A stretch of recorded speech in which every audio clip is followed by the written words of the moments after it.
Hello everyone, I'm Johnny Chang, founder of the World of Waterfalls, and in this video, you're in for a treat. We're going to reach into our extensive library of experiences chasing waterfalls all around the world, and we're going to share with you the best of the best, the top 10 best waterfalls of the world. We'll share with you why we like each of these waterfalls, tips on how to visit each of these waterfalls, and we'll also throw in some surprises. So you ready to chase some serious waterfalls? Let's go.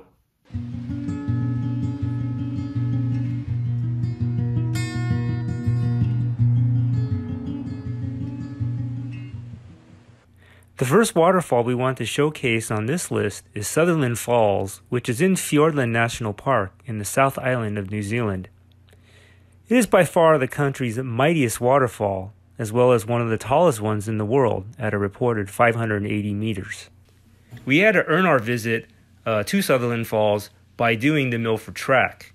And depending on who you talk to, the Milford Track was said to be the finest walk in the world. Now, it rained heavily on 3 of the 4 days we were doing the trek, or tramp, as the Kiwis or New Zealanders would call it. And so I guess that shouldn't be surprising, considering that that part of New Zealand is one of the wettest places on Earth. Sutherland Falls is typically seen on the 3rd day of the 4-day trek or tramp on the Milford Track, regardless of whether you're doing the trek independently or on a more luxurious guided walk. For the record, we did the guided walk since our first trip to New Zealand in November 2004 also happened to be our honeymoon, and so the guided walk was the least I could do to make the experience a little less rough.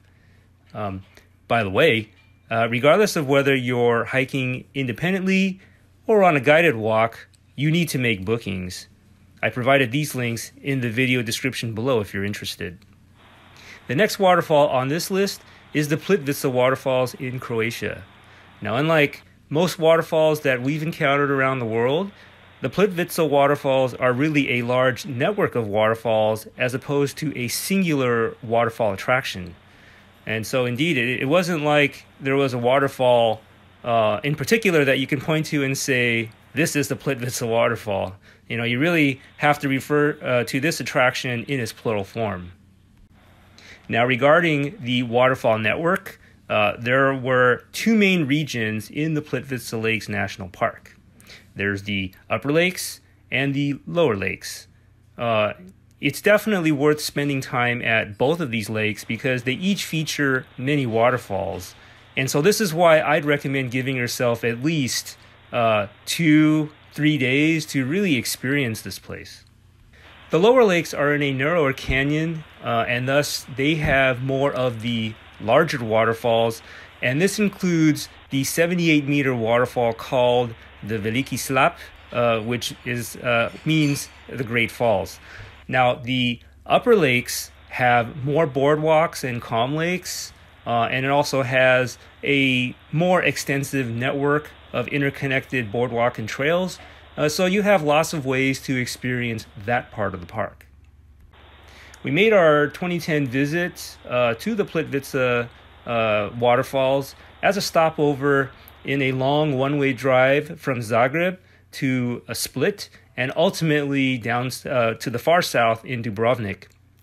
So this is really more of a self-driving destination for independent-minded travelers like ourselves, but that's not to say we saw numerous other tour buses that came to the Plitvice Lakes. So there's also those options for a more guided traveling experience. Next on this list is the Dettifoss Waterfall in the north of Iceland. Now, this powerful waterfall was where the Jökulsá of Fjöllum River carried the melting ice from the Vatnajökull Glacier, which happens to be the largest glacier in Iceland, and it carried the waters northwards into the Jökulsárgljúfur Canyon, which in my mind is an Icelandic version of the Grand Canyon. You can experience this waterfall from the east side of the river or the west side of the river, And believe it or not, when we first came here in June 2007, it was actually the eastern side that was the more preferred side to visit, because its unpaved Route 864 was less bumpier and a lot wider than the 862 road on the west side, which at the time happened to be an F road, which are essentially four-wheel drive roads. Now that's definitely not the case these days, as the western side is now completely paved, and as a result, it's certainly the most popular side to experience the Dettifoss waterfall. By the way, you can also extend your Dettifoss visit by hiking upstream towards another waterfall called Selfoss, as well as going downstream from the Dettifoss waterfall to the Hafragilsfoss waterfall. And both of these waterfalls, in addition to the Dettifoss waterfall, can be experienced on either side. So I highly recommend experiencing all of these waterfalls from both sides. Speaking of big Icelandic waterfalls, the next one in this video is the Gullfoss Waterfall. Now this one is very well known because it's part of the Golden Circle route. And as a matter of fact, the name Gullfoss translates as the Golden Falls, and this is the name from which the Golden Circle gets its name. Now what makes this waterfall unique is that it's where the Kaieteur River drops in two steps at nearly perfect right angles to each other.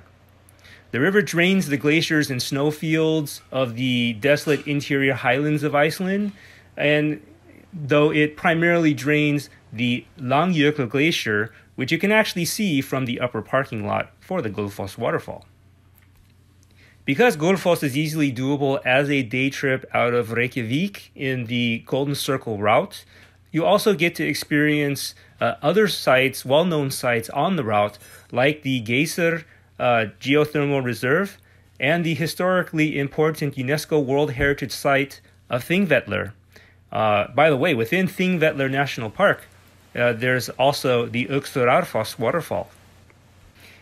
Now we have to note that since we're waterfall fanatics, I wanted to share with you other waterfalls that you can visit as part of the Golden Circle route. Now these waterfalls include the Faxi waterfall, the Bruarfoss waterfall, and there are also options to detour and visit the Thorufoss waterfall, as well as the Trollafoss waterfall. I provide links to the write-ups for each of these bonus waterfalls in the video description below. For the next waterfall, we're looking more locally. I mean, after all, we're Californians ourselves, and so this California waterfall that we're about to talk about next, well, that's the Yosemite Falls. Now, call it a local bias on our part because we've been to Yosemite countless times, and just about every time we go to the incomparable Yosemite Valley, we've witnessed this waterfall in all sorts of conditions. Speaking of the conditions, this waterfall does go dry later in the summer months, and possibly earlier if we've had a drought or a low snowpack, because it churns through its huge snow catchment high in the Yosemite high country pretty quickly. But at least this waterfall exhibits a pretty predictable pattern, so you can make plans to see Yosemite Falls perform with the right timing and without rolling the dice and wondering whether or not you'll be disappointed. Now that said, you'll definitely want to see this waterfall do its thing in the spring when the snowmelt is the highest. But there are other times of the year, like in the winter, where the Yosemite Falls actually exhibits a snow cone. Anyways, this waterfall is very easy to visit as it sits in a prominent position right in the heart of Yosemite Valley. So you're definitely going to be sharing this waterfall experience with many other people, especially if you walk right up to the base of the Yosemite Falls. If you're looking to get away from the crowds, then you can experience Yosemite Falls from other spots in the park.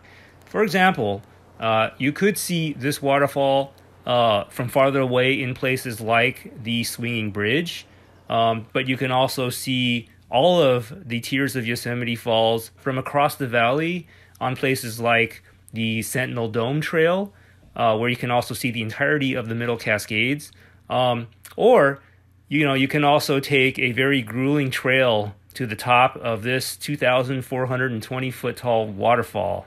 And believe me, you won't question the height of this waterfall height figure if you're going to do this hike. And because, I still have memories of my legs cramping up from the relentless climb when my mom and I did this hike, way back in 2004.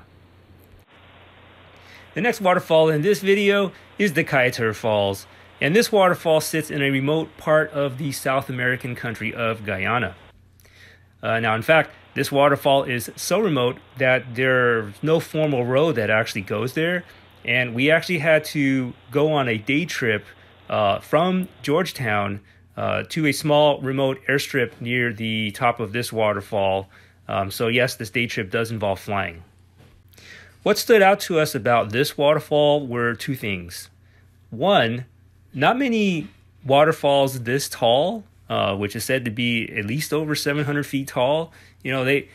These tall waterfalls typically don't have the width and the volume to back it up. You see, tall waterfalls like the aforementioned Yosemite Falls, they're typically usually skinny and pretty wispy, but not so with the Kaieteur Falls. Now, two, the waterfall's remote location also meant that this place was about as pristine as you can expect out of a major waterfall like this. So that's why you kind of have to go on a bit of an adventure to even get to it. As far as our experiences with the Kaieteur Falls, so once we landed at the remote airstrip near the top of the falls, we were then guided to a variety of lookouts that let us get intimate with this mammoth waterfall. Now, in addition to the lookouts, we were also guided through some short walks in the jungle where we saw some of the vegetation in the area that also included insect-eating plants, as well as some tiny golden frogs that were native to the area. On our trip to Kaieteur Falls, it also included a bonus visit to another waterfall near the Guyana-Brazil border called the Orinduik Falls. Now, with this second waterfall, we were able to cool off and get interactive with it, since Kaieteur Falls was more of a look but don't touch waterfall, for obvious reasons. Okay, the next waterfall in this video also happens to be the consensus world's tallest waterfall in the world, and that's Angel Falls in Venezuela. A visit to this over 3,200 foot waterfall is an adventure itself, and we basically devoted nearly a week to make our visit happen. So we first had to get to Caracas, and then we had to take a domestic flight to a connecting city in either Ciudad Bolivar or Puerto Ordaz before taking a twin propeller flight to the village of Canaima in Venezuela's southeastern tablelands. Now, by the way, Angel Falls dropped from one of these plateaus or tablelands, which is called a tepuy in the local indigenous Pemon language. From there, we had to camp in one of the campamentos or encampments around the lagoon by Canaima, and the Canaima lagoon itself features quite a few nice waterfalls. Then we took a long boat ride up the Rio Carao to the blood red colored Rio Churun, eventually leading us to the Sendero or trail, where from there we then went on a 90-minute jungle hike that started with the creek crossing before going up a steep climb full of roots and rocks before finally reaching the Mirador or lookout for the Angel Falls. After overnighting in the remote campamento near Angel Falls, we then took the boat ride back towards Canaima, and along the way, our guide made a short detour to this bonus waterfall that he called the Happiness Pool. When we flew back to the northern cities of Venezuela, we actually got lucky with the weather on that day. So the pilot was generous enough to take us on an overflight of the Angel Falls for a mind-blowing perspective before we headed back to the north of Venezuela. Next up, we have Niagara Falls, which I call the granddaddy of the waterfalls in the United States. That said, this waterfall, which is on the Niagara River, drains Lake Erie into Lake Ontario, and so technically it is shared between the USA and Canada. Therefore, you're going to need a passport to cross the international border between the two countries, and therefore you'll also have to deal with the currency differences and the whole metrics versus English measurement systems, which can be particularly troublesome if you're self-driving, because you have to remember it is far easier to speed when you're going kilometers per hour versus miles per hour. Niagara Falls consists of three main parts. There's the American Falls, there's the Bridal Veil Falls, and then there's the huge, aptly named Horseshoe Falls. You can experience this waterfall from either side, where the American side lets you get close to both the American and Bridal Veil Falls, as well as the eastern brink of the Horseshoe Falls. And all the walks and whatnot and overlooks, it's in a more subdued and park-like atmosphere. Meanwhile, the Canadian side has the views, it's got the high-rises, it's got the casinos, it's got the restaurants and other amenities in a more of a Las Vegas meets waterfall world wonder clash. Now, while nature lovers may find that sort of Frankenstein hybrid a bit off-putting, I guess it really depends on your preferences, because, you know, some people would rather have Niagara act as a backdrop to other things that might entertain and occupy them. And plus, when you've got, you know, millions of people living on either side of this falls, you got to take the good with the bad. The next two waterfalls were really neck and neck in our minds in terms of our personal favorites around the world. So we'll start with Victoria Falls, which is also known as Mosi Watunya, or the Smoke That Thunders. And this is where the Zambezi River drops 108 meters or 355 feet, spanning a width of 1.7 kilometers or a little over a mile, and dropping into a narrow chasm that is shared between Zambia and Zimbabwe.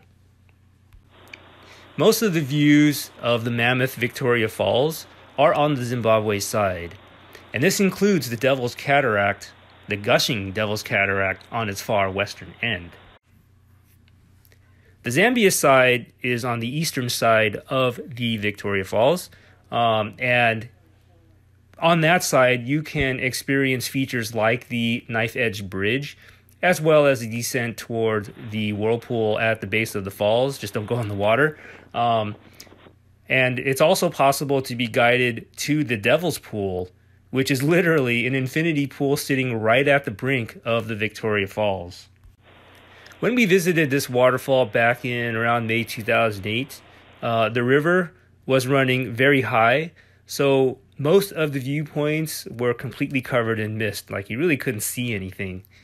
Therefore, we had to take to the air to really appreciate the full scale of the waterfall. Now, if I were to do this over again and retime our visit, I'd probably show up a little later in the summer so we can better experience this waterfall from the ground. Finally, our favorite waterfall in the world, well, that's the Iguazu Falls. And this waterfall is shared between Brazil and Argentina. This waterfall spans nearly 2 kilometers and consists of some 275 individual waterfalls and cascades. Speaking of its individual waterfalls, you can really get intimate with them from the Argentina side, as there are numerous trails and catwalks, as well as boat tours even, that let you get close to each of these waterfalls, and in the case of the boat tour, almost uncomfortably so. On the flip side, you can get sweeping panoramic views from the Brazil side, which has shorter catwalks and overlooks peering across the Iguazu River towards the Argentina side. Now, on the Brazil side, there is a catwalk that more or less goes, onto part of the Iguazu River, and it gives you a somewhat frontal look at the turbulent Devil's Throat, which is that horseshoe-shaped part of the Iguazu Falls. So when we made our visit in August 2007, we had to secure a visa and pay a reciprocity fee to visit the Brazil side because we were staying on the Argentina side. Now, to fully experience both sides of the Iguazu Falls, which I highly recommend, you'll want to consult the local government sites to see what the latest situation is as far as the visas and the passports are concerned, because that type of thing changes pretty often. So we wound up spending about 3 days in the park, and I'd argue we could have spent even more time here. During our time there, in addition to seeing both sides of the Iguazu Falls, we barely had enough time to fit in a hike to a rather lesser-known waterfall called the Salto Arrechea. And we didn't even get a chance to visit one of the world's longest waterfalls called the Saltos del Moconá. So that's it for this video. If you'd like more information about what you've seen, I've provided links in the video description below, which goes into a lot more depth than what I am able to fit into a YouTube video. And speaking of videos, if you enjoyed what you've seen, please give us a like and a subscribe, so that way you'll get more videos from the World of Waterfalls YouTube channel. And also, if you got questions, comments, please leave them in the comment box down below and let us know what's on your mind. So once again, thank you for watching. I'm Johnny Chang, founder of the World of Waterfalls, and always remember to be safe, have fun, be responsible, and keep on chasing waterfalls.